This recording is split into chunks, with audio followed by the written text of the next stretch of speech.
अब हम लोग बात करते हैं electric field due to charged circular arc. Electric field due to charged circular arc. तो ये एक चार्ज्ड सर्कुलर आर्क है जो मान लीजिए कि टोटल एंगल जो सेंटर पर बना रहा है, लेट दिस एंगल इज कुछ भी फाई, और इस आर्क का लीनियर चार्ज डेंसिटी लैम्डा है और इसका रेडियस है आर। इसका रेडियस है आर। और अब हमको इस चार्ज सर्कुलर आर्क के कारण इस पॉइंट ओ पर हमको निकालना है इलेक्ट्रिक फील्ड। तो इस आर्क के कारण इस सेंटर पर इलेक्ट्रिक फील्ड निकालना है, तो नेचुरल सी बात है कि ये कोई पॉइंट चार्ज तो है नहीं कि हम सीधे सीधे क्या लिख दें KQ/R², बल्कि ये क्या है, डिस्ट्रीब्यूटेड चार्ज है। और जब भी डिस्ट्रीब्यूटेड चार्ज हो तो किसी डिस्ट्रीब्यूटेड चार्ज के कारण चाहे फोर्स निकालना हो या फील्ड निकालना हो तो हम क्या करते हैं, एलिमेंट कंसीडर करते हैं। इसलिए हम यहां पर एक एलिमेंट कंसीडर करते हैं। कहां पर? एट एन एंगल थीटा जो सेंटर पर डी थीटा एंगल बना रहा है और इसके लेंथ को कह देते हैं आर डी थीटा। तो इसका लेंथ पता है तो नेचुरल है कि चार्ज भी पता है, और हम लिख सकते हैं the charge on element dq is equal to lambda R D theta. पहला बात।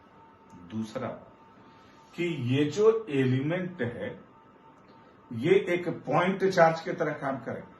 ये एलिमेंट एक पॉइंट चार्ज की तरह काम करेगा, और इस पॉइंट चार्ज के कारण अगर इस सेंटर पर इलेक्ट्रिक फील्ड चाहिए तो ये इलेक्ट्रिक फील्ड इधर की तरफ होगा, और हम इस इलेक्ट्रिक फील्ड को लिख सकते हैं the electric field due to element क्या हो जाएगा, electric field due to element DE equal to K DQ upon R²। K DQ upon. अब अगर हमको इस पूरे के कारण इस सेंटर पर फील्ड चाहिए, पूरे के कारण सेंटर पर अगर हमको फील्ड चाहिए तो नेचुरल है कि इसको इंटीग्रेट कर देंगे। कर दे? नहीं कर सकते। क्यों नहीं कर सकते? क्योंकि हर एलिमेंट के कारण इस सेंटर पर जो फील्ड का डायरेक्शन है वो अलग अलग है। और ये बात हम पहले से जानते हैं कि जब भी किसी वेक्टर क्वांटिटी का इंटीग्रेशन करना हो तो ये इंटीग्रेशन किसी वेक्टर क्वांटिटी का जब भी होता है तो किसी फिक्स्ड डायरेक्शन में होता है। अगर डायरेक्शन पहले से फिक्स है तब तो चलो ठीक है। अगर डायरेक्शन फिक्स नहीं है तो डायरेक्शन को फिक्स करने के लिए हम क्या करते हैं, कंपोनेंट लेते हैं। इसलिए यहां पर हम सबसे पहले इस DE का कंपोनेंट इधर की तरफ DEX और इधर की तरफ DEY ले लेते हैं। इसलिए DEX का अगर हम बात करें तो DEX is equal to DE cos theta, और अब हम सबका वैल्यू अगर रखें तो K lambda cos theta d theta by R, एक R कैंसिल आउट हो गया। और अब अगर हमको पूरे के कारण यहां पर फील्ड चाहिए तो इंटीग्रेट करना पड़ेगा, और अगर हम इसको इंटीग्रेट करते हैं तो K लैम्डा बाय R तो चलो ठीक है, integration sine theta D theta, और ये बात क्लियर है कि इसमें वेरिएबल क्या है? थीटा। वेरिएबल क्या है? Theta. And theta will vary from this end A to the end B, और इस एंड ए के लिए थीटा क्या होगा? ये रेफरेंस लाइन है, इसके ऊपर हम थीटा पॉजिटिव मान रहे हैं, तो इसके नीचे क्या हो जाएगा? निगेटिव। इसलिए इस एंड ए के लिए थीटा कितना हो जाएगा? -5/2, और बी के लिए कितना हो जाएगा? +5/2, +5/2। और अगर हम यहां पर इसको लिखते हैं तो k λ/r ये हो जाएगा साइन थीटा -5/2 से +5/2, और ये हो जाएगा 2k λ/r sine 5/2। This is nothing but EX। अगर हम वैसे ही y कंपोनेंट में इलेक्ट्रिक फील्ड लिखना चाहें तो उसको भी हम लिख सकते हैं, and this is DEY equal to DE sine theta, और ये हो जाएगा k λ/r sine theta d theta. इसलिए EY is equal to k λ/r sine theta d theta -5/2 से +5/2, और इसको तो देख करके ही लग रहा है इसका वैल्यू क्या होना चाहिए? 0। इसका वैल्यू क्या होना चाहिए? 0। अब बात एक चीज ये है कि अगर हम इसी का थोड़ा एनालिसिस करें, अगर हम इसी का थोड़ा एनालिसिस करें तो ये एनालिसिस किस ढंग से होगा उसको हम देख सकते हैं। केस 1 में सीधा सीधा बात है कि भाई एक चार्ज्ड सर्कुलर आर्क है, एक चार्ज्ड सर्कुलर आर्क है जो सेंटर पर फाई एंगल बना रहा है, और इस पर चार्ज इस ढंग से लीनियरली डिस्ट्रीब्यूटेड। इस जगह पर इलेक्ट्रिक फील्ड के विषय में अगर बात करें, कंक्लूड करें, तो ये इलेक्ट्रिक फील्ड हमको पता है कि ये इलेक्ट्रिक फील्ड इधर की तरफ है, किधर की तरफ है?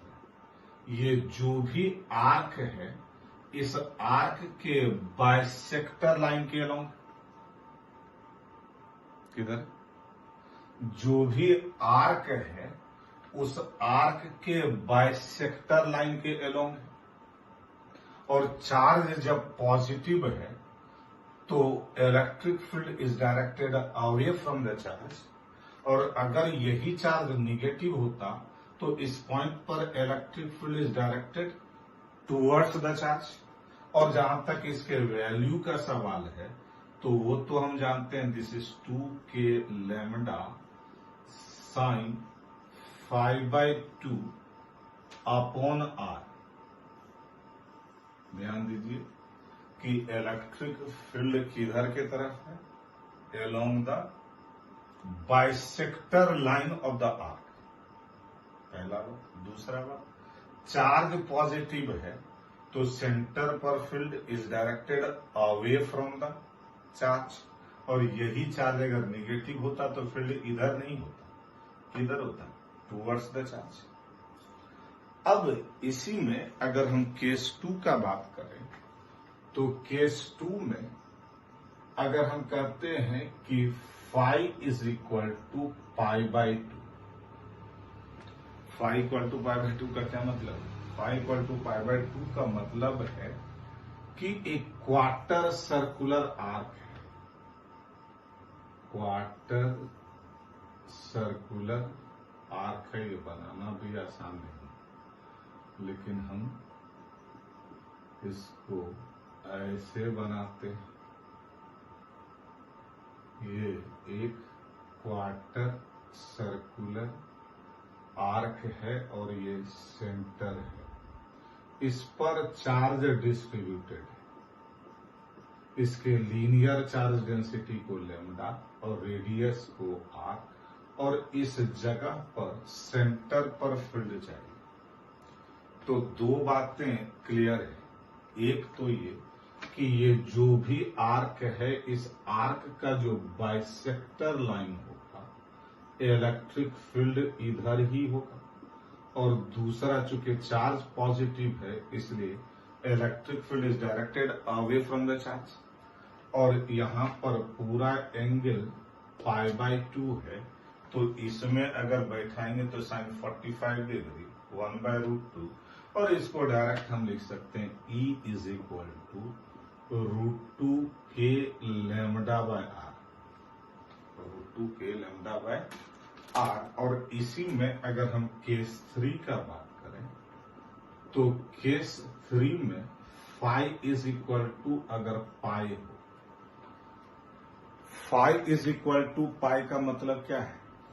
फाई इक्वल टू पाई का मतलब है कि सेमी सर्कुलर आर्क हो, मतलब कि एक ऐसे आप कहिए कि ये ऐसे है, ये सेमी सर्कुलर आर्क है और इस पर चार्ज डिस्ट्रीब्यूटेड है। साइन π/2 मतलब 90 डिग्री, मतलब क्या 1, और इलेक्ट्रिक फील्ड किधर होगा? इस आर्क के बाइसेक्टर लाइन के एलोंग, और ये E कितना हो जाएगा 2k λ/r, क्योंकि साइन π/2 क्या हो जाएगा 1।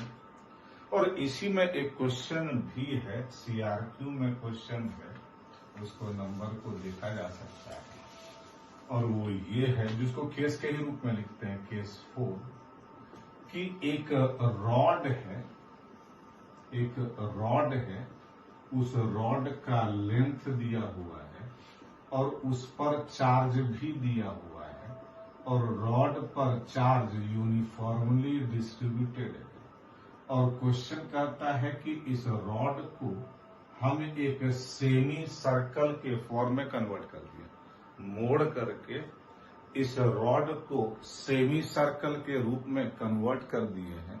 तो बताइए कि what will be the electric field at the centre of semi circle. तो एक बात क्लियर है कि इलेक्ट्रिक फील्ड यहां पर इस आर्क के बाइसेक्टर लाइन के एलोंग होगा, लेकिन इसमें दो बात क्लियर है। एक तो लैम्डा Q/L है, और दूसरा कि ये जो पूरा लेंथ है that is πr, and πr equal to L, इसलिए R इक्वल टू L/π। इस जगह पर इलेक्ट्रिक फील्ड चाहिए तो फॉर्मूला तो पता ही है, 2k लैम्डा के जगह Q/L और R के जगह L/π, इसलिए इसी को लिख सकते हैं Q/2ε0L², and this is answer, क्योंकि ये पाई ऊपर चला जाएगा। Is it clear? अब इसी पर अगर हम एक क्वेश्चन का बात करेंगे, ये भी CRQ में ही है। अगर क्वेश्चन को देखें तो क्वेश्चन में एडवांस लेवल में है ये क्वेश्चन, इसको केस बल्कि CRQ पे, CRQ का अगर बात करें, नंबर देख लें कि एक इस ढंग से थ्रेड है जो कि यूनिफॉर्मली चार्ज है, एक थ्रेड है जो इस ढंग से ओरिएंटेड है, एक थ्रेड है जो इस ढंग से ओरिएंटेड है, और इस थ्रेड पर चार्ज यूनिफॉर्मली डिस्ट्रीब्यूटेड है, और इसका लीनियर चार्ज डेंसिटी दिया हुआ है, इसका लीनियर चार्ज डेंसिटी दिया हुआ है, एंड दैट इज लैम्डा। और कहता है कि ये जो है इसके इस सेंटर पर टोटल फील्ड बताइए। ये क्वेश्चन का फर्स्ट पार्ट है।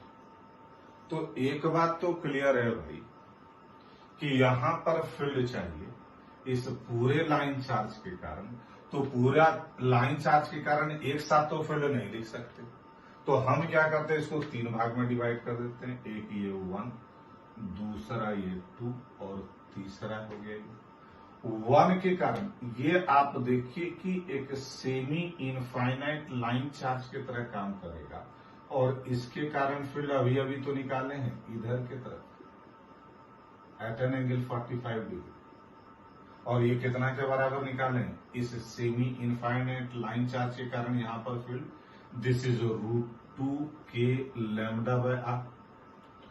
ये जो थर्ड लाइन चार्ज है ये भी एक सेमी इनफाइनाइट लाइन चार्ज है, उसके कारण यहां पर फील्ड का बात करें तो ये इधर की तरफ होगा, और ये भी कितना होगा √2k λ/r। और ये जो सेकेंड वाला है ये तो एक क्वार्टर सर्कुलर आर्क है, अभी अभी निकाले हैं, और इसके कारण यहां पर फील्ड इधर के तरफ है, और ये भी है √2k λ/r, तो ये कैंसिल हो गया, तो नेट फील्ड एट O वो तो सीधे सीधे बोल सकते हैं आप √2k λ/r, and this answer, this is answer. और इसी में अगर एक क्वेश्चन और देख लें इसी का सेकंड पार्ट, तो उस कंडीशन में आप देखिए क्या है, बी पार्ट में है कि ये एक थ्रेड है जो कि इस शेप में है, यहां पर ये सेमी सर्कल है इस शेप में, और इस पर चार्ज यूनिफॉर्मली इस ढंग से डिस्ट्रीब्यूटेड है, और इस चार्ज थ्रेड के कारण, इस चार्ज थ्रेड के कारण हमको फील्ड चाहिए कहां पर, सेंटर पर, तो इसको हम सेंटर कर देते हैं, इस जगह पर हमको फील्ड चाहिए। तो नेचुरल सी बात है कि यहां पर पूरे के कारण एक साथ तो हम फील्ड नहीं बोल पाएंगे, इसीलिए हम करते क्या है, इसको अगेन 3 पार्ट में डिवाइड करते हैं। ये 1 हो गया, ये 2 हो गया, और ये 3 हो गया।